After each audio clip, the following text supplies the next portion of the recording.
there's actually not just one single way to have a career. I mean, that is what maybe most people would tell you, especially of the older generation.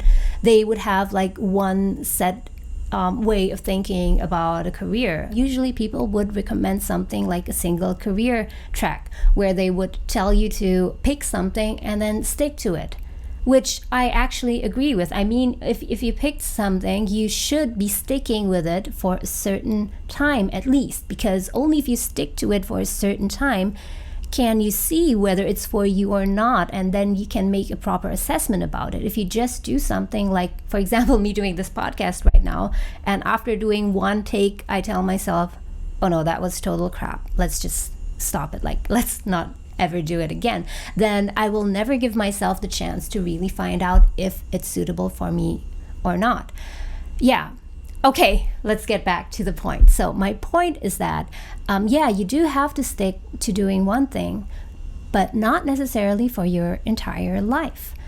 And even at one point in time, you do not have to only pursue one thing. I know, I mean, it could be ideal for some people, and maybe that would be the perfect scenario where you put in all your resources, energy, and time into that one single thing. You dedicate all that you've got to that one single thing so that you can get the maximum output.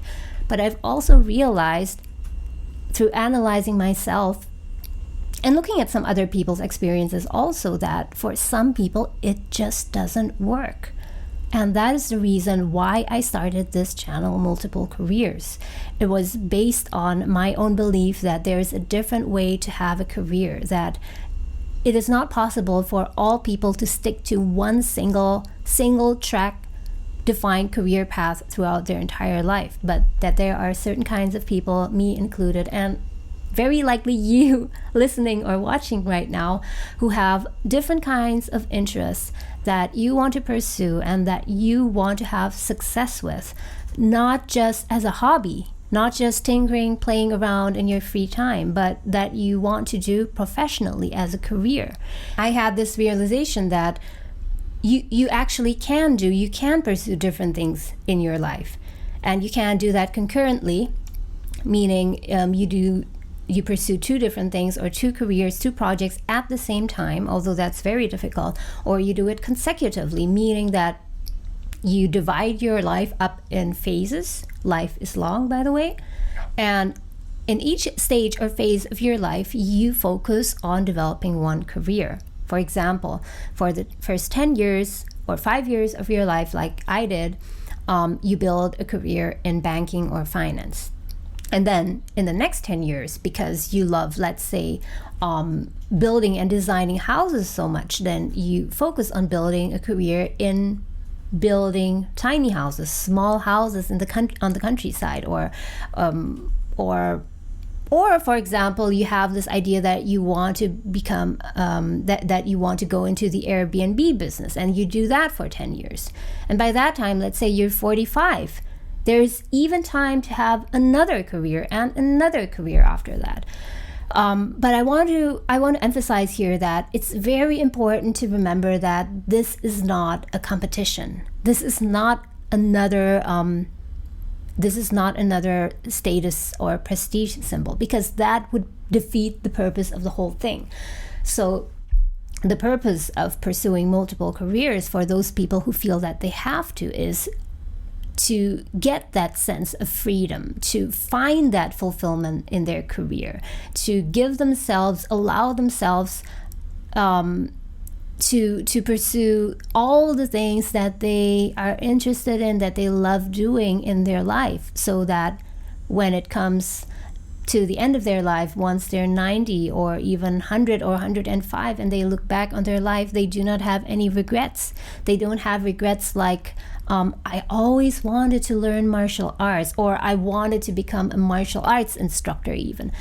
I really regret that I didn't do it. Why didn't I just do it? Like, what did I have to lose at that time, right?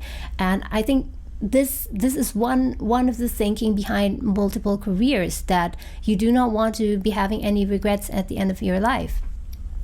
And another central assumption that lies behind multiple careers that I often talk about is also that nowadays, if you're a millennial or Gen Z right now, you have a 50% possibility of reaching some age around 100. If you live a rather healthy life, you grow up, you live in a safe environment, then you have a very, very good chance of reaching that age. And if you do reach that age, let's say you do very well financially when you're young. Let's say you work in investment banking or so, and you get to retire at 60 or even 50.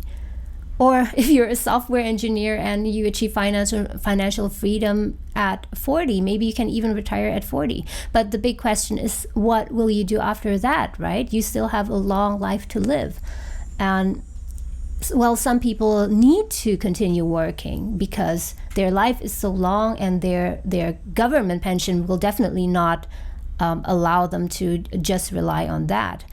But on the other hand, there are also people who do not have to work, but they just love working, and they would be bored if they wouldn't work at all. And that is where those kinds of people might also consider to start a different career.